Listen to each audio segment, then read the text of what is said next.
नमस्कार मित्रांनो, लक्ष्मीच्या पावलांनी या मालिकेच्या आजच्या भागामध्ये मी तुम्हा सर्वांचे अगदी मनपूर्वक स्वागत करते. मित्रांनो, आजच्या भागामध्ये आपल्याला पाहायला मिळतं आता सुकन्या नेहाला आवाज देऊ लागते, परंतु नेहा कुठेच नसते. आता सुकन्याला नेहा कुठे आहे काहीच कळत नसतं. सुकन्या म्हणू लागते, हिचं काय चाललंय काहीच कळत नाही. एकतर मी केलेल्या साबणाची तिने जाहिरात तर टाकली आहे आणि त्याखाली माझाच नंबर दिला आहे, आणि आता जर लोकांनी फोन केलं तर मी काय करू? ही आता कुठे जाऊन बसली आहे काहीच कळत नाही. असं म्हणत आता सुकन्या पुन्हा एकदा नेहाला आवाज देऊ लागते, परंतु त्याचवेळी सुकन्याला एक फोन आलेला असतो. सुकन्या पाहते तर तो एक नवीन नंबर असतो. सुकन्या घाबरतच म्हणते, अरे देवा, आता तर मला साबणाच्या ऑर्डरसाठी फोनही येऊ लागले आहेत, अजून तर टेस्टिंगही झालं नाहीये, लोकांना मी काय सांगू? असं म्हणत सुकन्या पुन्हा एकदा तो नंबर पाहते. परंतु ज्यावेळी सुकन्या तो नंबर पाहते त्यावेळी सुकन्याच्या लक्षात येतं हा नंबर तर अद्वैत चांदेकर यांचा आहे. सुकन्या म्हणू लागते, अरे बापरे, हा नंबर तर अद्वैत चांदेकर यांचा आहे, यांनी मला फोन का केला असावा? आता सुकन्या घाबरतच अद्वैतचा फोन उचलते आणि म्हणू लागते, हॅलो. तर अद्वैत म्हणतो, हॅलो, मी अद्वैत चांदेकर बोलत आहे. सुकन्या पाटील बोलताय ना? तर सुकन्या म्हणते की हो, मी सुकन्या पाटीलच बोलत आहे. तर अद्वैत म्हणू लागतो, सुकन्या, तुम्ही आमच्याकडे नर्सच्या इंटरव्ह्यूसाठी आला होता ना? सुकन्या म्हणते की हो. तर अद्वैत म्हणू लागतो, आणि त्या इंटरव्ह्यूमध्ये तुम्ही पास झाला आहात, तुम्हाला आम्ही नर्स म्हणून सिलेक्ट केलं आहे. आता हे ऐकल्यानंतर सुकन्याचा आनंद काही गगनात मावत नसतो. सुकन्या खुश होते आणि म्हणू लागते, अय्या. तर त्याचवेळी अद्वैत म्हणतो, हळू, हे बघा, असं किंचाळलेलं मला चालणार नाही, आणि आमच्या घरात काम करायचं असेल तर सगळ्यांच्या वेळा तुम्हाला नीट पाळाव्याच लागतील, आणि शिस्त ही आमच्या घरात खूप महत्त्वाची आहे, आणि हे सगळं जर तुम्हाला चालणार असेल तर तुम्ही मला तसंच सांगायचं आहे. तर सुकन्या म्हणते, हो हो, काहीच हरकत नाही. कधी जॉईन व्हायचं आहे मी? तर अद्वैत म्हणू लागतो, उद्या सकाळी 9 वाजता, उद्या सकाळी शार्प 9 वाजता तुम्ही तुमचं पॅकिंग वगैरे पूर्ण करून ठेवायचं आहे. हवं तर पिकअपसाठी मी स्वतः तिथे येईन. आणि हो, सर्वात महत्त्वाचं म्हणजे आम्हाला 12 तासासाठी नाही तर 24 तासासाठी नर्स हवी आहे, आणि तसंही पेमेंट वाढवून मिळणार. तुम्हाला ते चालणार असेल तर तुम्हीच मला सांगायचं आहे. तर सुकन्या म्हणू लागते, नाही नाही सर, सॅलरीचा काहीच प्रश्न नाही, पण ते पॅकिंगचं. असं म्हणत सुकन्याची बडबड चालू होणार, परंतु त्याचवेळी अद्वैत म्हणू लागतो, आणि हो, सर्वात महत्त्वाचा नियम, कमी बोलायचं. आता सुकन्या म्हणते, हो सर, नक्कीच, सॉरी या. आणि तसंही मी कुठे? आता सुकन्या पुन्हा एकदा तिची बडबड चालू करणार, परंतु अद्वैत मात्र फोन कट करतो. अद्वैत म्हणू लागतो, हे सगळं काही मी घरच्यांना उद्याच सांगेन. असं म्हणत अद्वैत आता नवीन नर्स कोण आहे हे घरच्यांना उद्याच सांगायचं ठरवतो. तर दुसरीकडे सुकन्या खूप खुश होते. तिला जी नोकरी हवी असते ती नोकरी तिला मिळालेली असते, आणि म्हणूनच सुकन्या देवी आईचे आभार मानते. तर दुसऱ्या दिवशी सकाळी अद्वैतने सांगितल्याप्रमाणे अद्वैत 9 वाजता जाऊन सुकन्याला घेऊन चांदेकर मेन्शनपर्यंत आलेला असतो. आता अद्वैत गाडीतून उतरतो आणि घराच्या दिशेने निघालेला असतो. सुकन्या गाडीतून उतरते आणि अद्वैतला आवाज देणार, परंतु अद्वैत मात्र निघून गेलेला असतो. सुकन्याचा लक्ष चांदेकर मेन्शनकडे जातो. ते घर पाहिल्यानंतर सुकन्याच्या हृदयाची धडधड वाढते. हे सगळं काही तिच्या ओळखीचं वाटत असतं. सुकन्या त्या घराकडे पाहतच बसते. अद्वैत मागे वळून सुकन्याकडे पाहतो आणि म्हणू लागतो, ओ मॅडम, आजपासूनच तुमची ड्युटी सुरू होणार आहे, आणि ड्युटी घरातच आहे, त्यामुळे पटपट पावलं उचलायची आणि घरात यायचं आहे. असं म्हणत अद्वैत घरात निघून जातो. सुकन्या एक एक पाऊल टाकत पुढे जाणार, परंतु सुकन्याला तिचं अगदी घर स्वतःचं असल्यासारखं वाटत असतं. तिच्या हृदयाची धडधड तिला हे घर जवळचं वाटत असतं. सुकन्याला काहीच कळत नसतं. तर दुसरीकडे अद्वैत घरी जाताच आता सरोज मॅडम अद्वैतला म्हणतात, अद्वैत, तू तर मीटिंगला गेला होतास ना, मग एवढ्या लवकर तू घरी कसं काय परतलास? तर अद्वैत म्हणू लागतो, नाही, आज मी मीटिंगला गेलो नव्हतो. आबांनी ज्या नर्सला अपॉइंट करायला सांगितलं होतं तिलाच आणण्यासाठी गेलो होतो. आता आबा खुश होतात आणि म्हणू लागतात, अरे वा, कुठे आहेत ती? अद्वैत म्हणतो, येत आहेत. तर आता सर्वजण तिची वाट पाहत असतात. तर दुसरीकडे सुकन्याची पावलं आपोआपच चांदेकर मेन्शनच्या दिशेने वळत असतात, परंतु त्याचवेळी तिला समोर दिसतं ते तुळशी वृंदावन. आणि ज्यावेळी सुकन्या तुळशी वृंदावन पाहते तर तिची आपोआपच पावलं तुळशी वृंदावनच्या जवळ जातात. आता सुकन्या तुळशी वृंदावनाच्या समोर येऊन उभी राहते आणि पाहते तर तिला ते झाड सुकलेलं दिसू लागते, आणि म्हणूनच सुकन्या आपल्या बॉटलमधील पाणी तुळशी वृंदावनाला घालते आणि तुळशी मातेला हात जोडत प्रार्थना करत म्हणू लागते, तुळशी माते, आज माझ्या नोकरीचा पहिला दिवस आहे, तुझे आशीर्वाद माझ्यासोबत असू देत. ही नोकरी माझ्यासाठी किती महत्त्वाची आहे हे तर तुला माहीतच आहे. माझं स्वप्न मला पूर्ण करायचं असेल तर माझ्यासाठी ही नोकरी खूप महत्त्वाची आहे. यासाठी माझ्या हातून कोणतीही चूक घडायला नको. माझी एक चूक मला या घराबाहेर जायला भाग पडेल, त्यामुळे तुळशी माते तूच मला सांभाळून घे, असं म्हणत आता सुकन्या तुळशी मातेचे आशीर्वाद घेते आणि तिथून निघणार. परंतु त्याचवेळी सुकन्याचा लक्ष आता तुळशी वृंदावनात असणाऱ्या मंगळसूत्राकडे जातो. सुकन्या ते मंगळसूत्र हातात घेते आणि पाहतच म्हणते, अरे बापरे, हे तर मंगळसूत्र आहे आणि हे तर सोन्याचं दिसत आहे. घरच्या लक्ष्मीचंच असेल. बघते कोणाचं आहे ते मला विचारावं लागेल आणि जर कोणाचं नसेल तर ते देवाजवळ ठेवावं लागेल, कारण घरच्या लक्ष्मीचं मंगळसूत्र घराबाहेर असं चांगलं दिसत नाही ना, असं म्हणत आता सुकन्या ते मंगळसूत्र घेते आणि चांदेकर मेन्शनमध्ये निघालेली असते. सुकन्याचं एक एक पाऊल म्हणजे लक्ष्मीच्या पावलांनी कला पुन्हा एकदा चांदेकर कुटुंबामध्ये प्रवेश करत असते. हातात कलाचं मंगळसूत्र तर हृदयही कलाचंच असतं. हृदय आणि मंगळसूत्र एकवटत आता पुन्हा एकदा कला चांदेकरांच्या घरात आलेली असते. आता ज्याप्रमाणे सुकन्या पावलं उतरत असते ती अगदी कलाचीच पद्धत असते. कला ज्याप्रमाणे पहिल्यांदा चांदेकरांच्या घरी आलेली असते ते क्षण आणि आताचे क्षण अगदी सारखेच असतात. आता सुकन्या ते मंगळसूत्र दाखवतच विचारते, हे मंगळसूत्र कोणाचं आहे? बाहेरच सापडलं. आता अद्वैत मागे वळून पाहतो तर सुकन्याच्या हातात कलाचं मंगळसूत्र असतं. तर अद्वैत म्हणू लागतो, तुम्ही तुमच्या कामाशी एकनिष्ठ राहायचं आहे, या गोष्टींमध्ये पडायची काहीच गरज नाही. सुकन्या म्हणते, नाही म्हणजे मी या गोष्टीत पडलेही नसते, परंतु ज्यावेळी तुळशी वृंदावनामध्ये मी हे मंगळसूत्र पाहिलं त्यावेळी माझ्या लक्षात आलं की हे मंगळसूत्र म्हणजे प्रत्येक स्त्रीच्या सौभाग्याची खूण असते आणि हे तर तुमच्या बाहेरच्या वृंदावनामध्ये सापडलं आहे.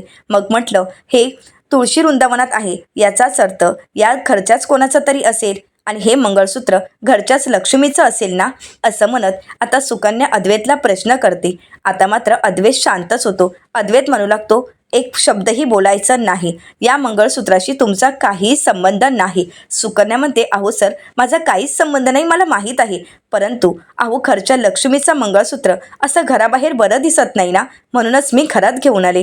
आता मात्र सर्व शांतच असतात, कोणीही काहीच बोलत नाहीत. तर अद्वैत म्हणू लागतो, ज्या गोष्टीबद्दल तुम्हाला काही माहीत नाही त्याबद्दल बोलायची काहीच गरज नाही, ते मंगळसूत्र इथे द्या, असं म्हणत अद्वैत ते मंगळसूत्र हातात घेतो आणि म्हणू लागतो, या मंगळसूत्राला कोणीही हात लावलेला मला चालणार नाही. सुकन्या पुढे काही बोलणार तर आबा म्हणू लागतात, पोरी इकडे ये, असं म्हणत आता आबा सुकन्याला आपल्यापाशी बोलावून घेतात आणि अनामिकाला आवाज देत म्हणतात, अनामिका पाणी घेऊन ये. आता आबांना सुकन्यामध्ये एक वेगळीच जवळीक वाटत असते. सुकन्या म्हणजे त्यांच्या जवळची व्यक्ती त्यांना वाटत असते. सुकन्याला पाहून आबाही खूप खुश होतात. सरोज मॅडम तर सुकन्याकडे पाहू लागतात. आता आबा सुकन्याला म्हणतात, पोरी बस. सुकन्या बसते तर त्यावेळी अनामिका तिच्यासाठी पाणी घेऊन येते. सुकन्या पाणी पिते. पाणी पित असताना ती अद्वैतकडे पाहत असते आणि त्यानंतर चांदेकरांचं घर पाहते आणि सुकन्या आबांना म्हणू लागते, आजोबा खरंच तुमचं घर किती छान आहे, खरंच खूप सुंदर आहे तुमचं घर. आता सुकन्याच्या या शब्दांमध्ये आबांना कला दिसू लागते. आबांना कला सोबत असल्याचे भास होऊ लागतात. आबांना कलाचे शब्द आठवतात. कला म्हणालेली असते, आजोबा खूप आनंदाची बातमी आहे, तुम्ही हे ऐकून खरंच खूप खुश व्हाल. तर त्यानंतर आता आबा शांतच असतात. तर आबांना सुकन्या विचारते, काय झालं आजोबा, तुम्हाला आजोबा म्हटलं तर चालेल ना, तुमची काही हरकत तर नाही ना. तर आता आबा म्हणू लागतात, खूप दिवस झाले आजोबा हा शब्द कानी पडला नाही, परंतु तू मला आजोबाच बोल, मला काहीच हरकत नाही. तर त्यानंतर आबा रॉकेटला म्हणू लागतात, जा रॉकेट, त्यांच्या बॅगा आहेत त्या गेस्ट रूममध्ये घेऊन या. आणि हो सुकन्या, तू सुद्धा बाळा तुझी रूम बघून घे. सुकन्या म्हणते, नाही नाही, त्याची काहीच गरज नाही, कारण आता 24 तास मी इथेच असणार आहे. रूमपेक्षा मला माझी ड्युटी इम्पॉर्टंट आहे आणि आजपासून मी माझ्या अगोदर ड्युटीला सुरुवात करते. तर आबा म्हणतात, बरं ठीक आहे पोरी, हा अद्वैत चांदेकर, याला तर तू ओळखतेसच ना. तर त्यानंतर त्या ओळख करून देत म्हणतात की ही सरोज चांदेकर म्हणजेच अद्वैतची आई आणि ही अनामिका, हिचे सासू सासरे म्हणजेच माझा धाकटा मुलगा श्रीकांत आणि त्याची बायको रजनी बेंगलोरला असतात. इथे असताना रजनीच माझं औषध पाणी द्यायची, रजनी माझी पथ्य पाळायची, परंतु रजनी बेंगलोरला गेल्यानंतर हे सगळं काही अद्वैत पाहायचा आणि हे सगळं काही आता अद्वैतला माहीत आहे. त्यामुळे अद्वैतच तुला सांगेल की माझी औषधांच्या वेळा काय आहेत आणि माझी औषधं कोणती आहेत. तर सुकन्या म्हणू लागते, हो आजोबा, मी सगळं काही समजून घेईन आणि नक्कीच अगदी मनापासून तुमची काळजीही घेईन, असं म्हणत सुकन्या म्हणते, आजोबा नमस्कार करते. सुकन्या आता आजोबांना नमस्कार करते. तर आता आबा म्हणू लागतात, पोरी सुखात राहा आणि खूप चांगले संस्कार आहेत तुझ्यावर.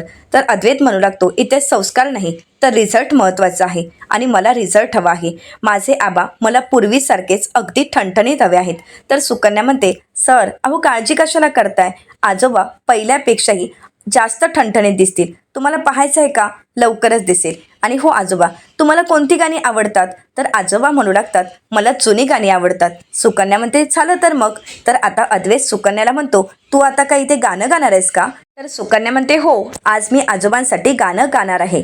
तर अद्वैत म्हणू लागतो, इथे गाणं गायचं नाहीये, तर त्यांची काळजी घ्यायची आहे. सुकन्या म्हणते, माहिती आहे सर, परंतु प्रत्येक आजार हा औषधानेच बरा होत नसतो. आजार हे शरीरावर उपचार करण्यापेक्षा जर त्यांच्या मनावर उपचार केलेत तर ते अजून बरे होतात.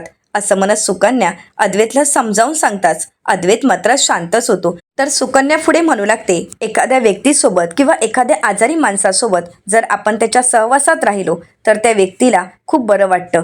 त्या व्यक्तीला वाटतं की आपल्यासोबत कोणीतरी आहे, आपली काळजी कोणीतरी घेत आहे आणि ही भावनाच त्या व्यक्तीला लवकरात लवकर बरी करते. सर तुम्ही काळजी नका करू, आजोबांची काळजी घेणं ही आता माझी जबाबदारी आहे. लवकरात लवकर आजोबांना व्हीलचेअरवरून उठवून चालायला लावणं ही संपूर्ण जबाबदारी आता फक्त माझी. आता सुकन्याच्या या बोलण्यामुळे आबांना खूप मोठा धीर मिळालेला असतो. आबा खुश होतात.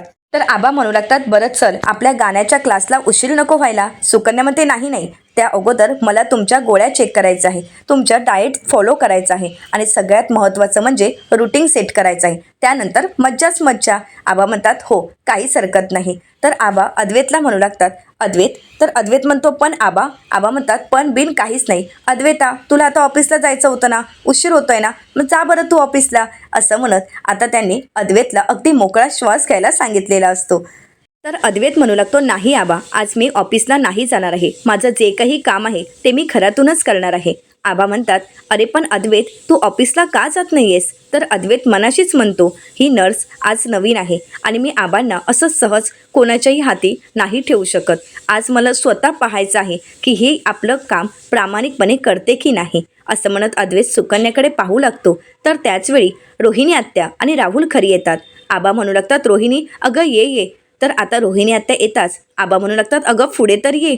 रोहिणी आत्या सुकन्याकडे पाहत असतात. तर आबा म्हणू लागतात, रोहिणी ही सुकन्या अद्वैतने माझ्यासाठी माझी काळजी घेण्यासाठी जी नर्स इथे अपॉइंट केली आहे तीच आहे ही सुकन्या. रोहिणी आत्या हात पुढे करतात. आता हळूहळू सुकन्याही तिचा हात पुढे करत असते, परंतु सुकन्या पटकन हात आपला मागे घेते आणि रोहिणी आत्यांना हातात हात न देता त्यांच्यासमोर हात जोडत नमस्कार करते आणि तिथून निघून जाते. तर त्यानंतर आता सुकन्या आबांना म्हणू लागते, चला आजोबा आपल्या कामाला आपण सुरुवात करूयात. असं म्हणत सुकन्या आबांना तिथून घेऊन जाते. दुसरीकडे मात्र रोहिणी आत्या आणि राहुल यांची खूप चिडचिड होत असते. राहुल रोहिणी आत्यांना म्हणू लागतो, मम्मा बघितलंस ना, ती 1.5 दमडीची नर्स खरी काय आली, तर तो म्हातारा किती खुश झालाय. अगं तुला कळतंय ना त्या म्हाताऱ्यात झालेला बदल, आणि असेच जर त्या मुलीमुळे या घरात बदल घडत राहिलेत तर आपलं जगणं मुश्किल होईल. मम्मा तुला कळतंय ना. तर आता हे ऐकताच अनामिका म्हणू लागते, हो ना. ती इथे येताच त्यांच्या चेहऱ्यावर तर आनंद होताच, परंतु ती इथे काय म्हणाली माहीत आहे का, ती आता आबांना व्हीलचेअरवरून उठवून बसवणार आहे आणि त्यांना पहिल्यासारखं बरं करणार आहे. रोहिणी आत्या म्हणतात, त्याने काय फरक पडणार आहे, तसंही तो म्हातारा आता मरायलाच टेकला आहे, परंतु आपल्याला सर्वात प्रथम मारायचं आहे ते म्हणजे अद्वैतला. आपली खरी भीती आहे ती म्हणजे अद्वैतला मारणं हे आपलं पहिलं टार्गेट आहे आणि ठरल्याप्रमाणे आपल्याला सगळ्यात पहिलं अद्वैतलाच मारावं लागेल. तोपर्यंत जिवंत राहू देत ना त्या म्हाताऱ्याला. तर आता राहुल म्हणू लागतो, तसं नाही आहे मम्मा. अगं तुला कळतंय का, अगं ज्याप्रमाणे राजाचा जीव त्याच्या पोपटात गुंतलेला असतो त्याचप्रमाणे या घरातील प्रत्येक व्यक्तीचा जीव एकमेकांमध्ये गुंतलेला आहे आणि म्हणूनच एक बरा झाला तर सगळेच जण जागे होतील. तुला कळतंय का मम्मा. रोहिणी आत्या म्हणू लागतात, मी तर म्हणतेय जर ह्या घराला हलवायचं असेल तर या घराचे वासेच हलवावे लागतील. म्हणजे बघ ना, घराचे वासे हलवायचे असतील तर त्या अगोदर घराच्या पायावर घाव घालावा लागेल. आता मात्र रोहिणी आत्यांचं बोलणं राहुलला काहीच कळत नसतं. राहुल रोहिणी आत्यांना विचारतो, म्हणजे मम्मा तुला नक्की काय बोलायचं आहे. तर रोहिणी आत्या राहुलला म्हणतात, आपल्याला सगळ्यात आधी या घराचा पाया अद्वैतला संपवावं लागेल आणि तेही आजच. आता राहुल म्हणतो, मम्मा पण ते कसं शक्य आहे. अनामिका म्हणते, हो ना, ते तर आज शक्यच नाही आहे आणि आपण कसं शक्य करणार आहोत. रोहिणी आत्या म्हणतात, सांगते. मी जसं सांगते तसं केलं तर आज ही गोष्ट आपल्याला शक्य आहे, असं म्हणत रोहिणी आत्या त्यांच्याजवळ असणारा प्लॅन आता अनामिका आणि राहुल या दोघांनाही सांगू लागतात. आता रोहिणी आत्यांचा हा प्लॅन राहुल आणि अनामिकाला आवडलेला असतो. तर दुसरीकडे पाहायला मिळतं, आबांना बरं करायचं असेल तर त्यांच्या आवडीच्या गोष्टी पहिल्यांदा त्यांच्यासमोर उभ्या कराव्या लागतील, हे सुकन्याने अगदी बरोबर ओळखलेलं असतं. आणि आबांची सर्वात आवडती गोष्ट असते ती म्हणजे जुनी गाणी, आणि सुकन्याने तीच गाणी आबांना ऐकवलेली असतात. आता एक एक गाणं सुकन्या त्यांना ऐकवत असते. त्यांच्या सगळ्यात जवळचं गाणं असतं ते म्हणजे हे चिंचेचं झाड. आता सुकन्या ज्यावेळी गाणं लावते त्यावेळी आबाही ते गाणं गुणगुणू लागतात. आबा सुकन्या दोघंही ते गाणं खूप छान पद्धतीने गुणगुणत असतात. आबांच्या चेहऱ्यावरचा तो आनंद पाहून सुकन्याला खूप आनंद झालेला असतो. तर त्यानंतर सुकन्या म्हणू लागते, आजोबा आता दुसरं गाणं. आता आजोबांच्या जवळचं दुसरं गाणं असतं ते म्हणजे मनाच्या धुंदीत. आता ज्यावेळी सुकन्या गाणं सुरू करते तर आबा ते गाणं अगदी छान पद्धतीने सुरात गाणं गुणगुणू लागतात.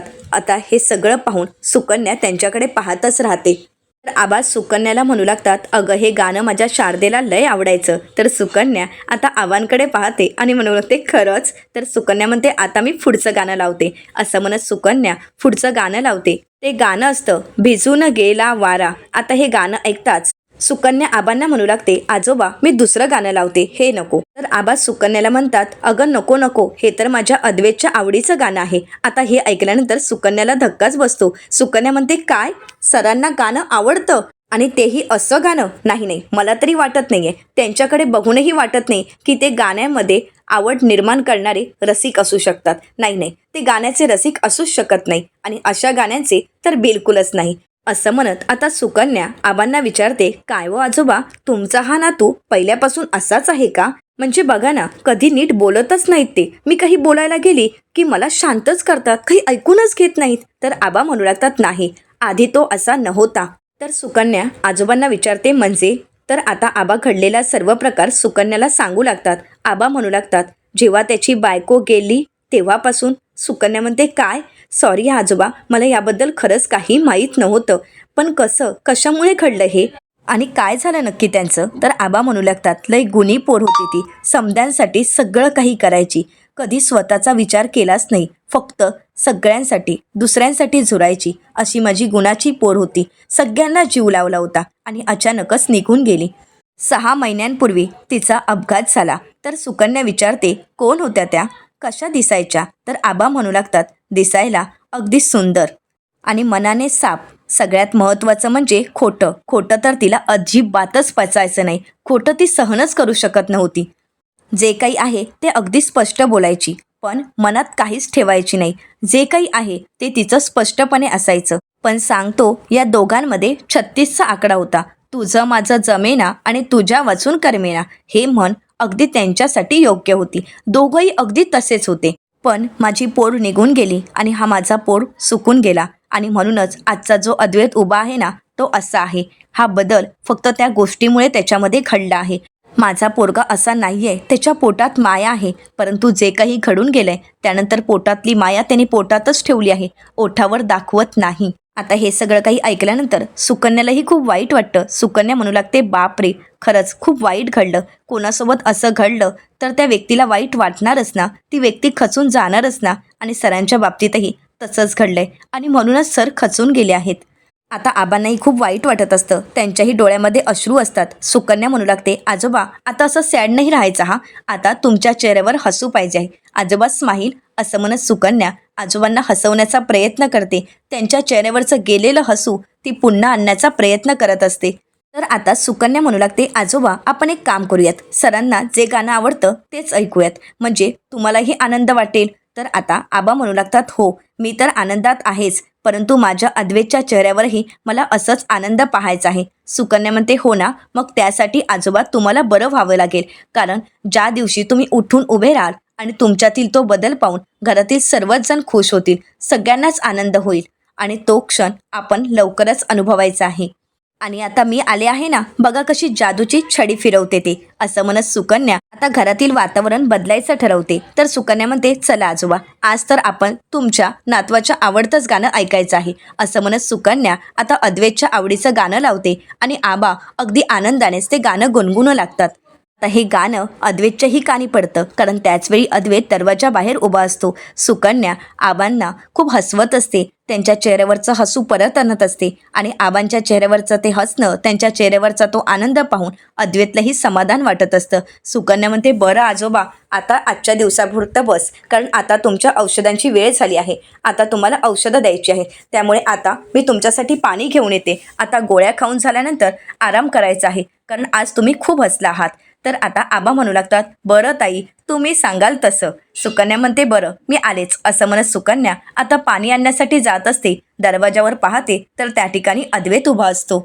आता अद्वैत आणि सुकन्या एकमेकांकडे पाहू लागतात. अद्वैत सुकन्याला स्माईल देत तिथून निघून जातो. तर आता सुकन्या म्हणू लागते, बाहेरून जेवढा काटेरी दिसतोय तेवढा तो अजिबातच नाहीये. खरंच खूप छान माणूस आहे. दुसरा माणूस असता तर त्याने अप्रिशिएट केलंच नसतं, परंतु चांगल्या कामाला अप्रिशिएट करणं हे मात्र ह्याच्याकडे आहे. असं म्हणत आता सुकन्या हृदयातून मनातून अगदी भरभरून अद्वैतचं कौतुक करत असते.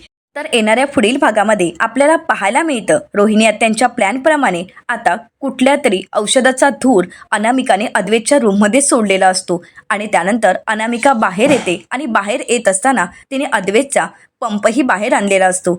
तर आता रोहिणी आत्या आणि राहुलला अनामिका म्हणू लागते, एखाद्या माणसाला मारायचं असेल तर त्यासाठी आगच नाही तर धूरही पुरेसा आहे. आता अद्वैत त्याच्या रूममध्ये येतो आणि ज्यावेळी अद्वैत झोपी जातो त्यावेळी अद्वैतला खूप त्रास होऊ लागतो, परंतु अद्वैत दरवाजा उघडणार तर अनामिकाने दरवाजा बंद करून घेतलेलं असतं. अद्वैतला घुसमट होत असते, त्याला हे सहन होत नसतं आणि अद्वैत खाली कोसळतो आणि त्याचवेळी तिथून सुकन्या जात असते. आता सुकन्याला तो खोकल्याचा आवाज येतो. सुकन्या अद्वैतच्या दरवाजाजवळ जाते आणि पाहते तर दरवाजाच्या आतून धूर बाहेर येत असतो. आता या सगळ्यातून सुकन्या अद्वैतला कशा प्रकारे वाचवेल आणि चांदेकर कुटुंबाला पूर्वीसारखं कशा प्रकारे करेल हे पाहणं अतिशय रंजक ठरणार आहे. मित्रांनो, अशाच मालिकांचे नवनवीन अपडेट पाहण्यासाठी चॅनलला नक्कीच सबस्क्राईब करा आणि हो, आजचा व्हिडिओ तुम्हाला कसा वाटला हे कमेंट करून नक्कीच कळवा. आजचा व्हिडिओ पाहिल्याबद्दल तुम्हा सर्वांचेच अगदी मनपूर्वक धन्यवाद.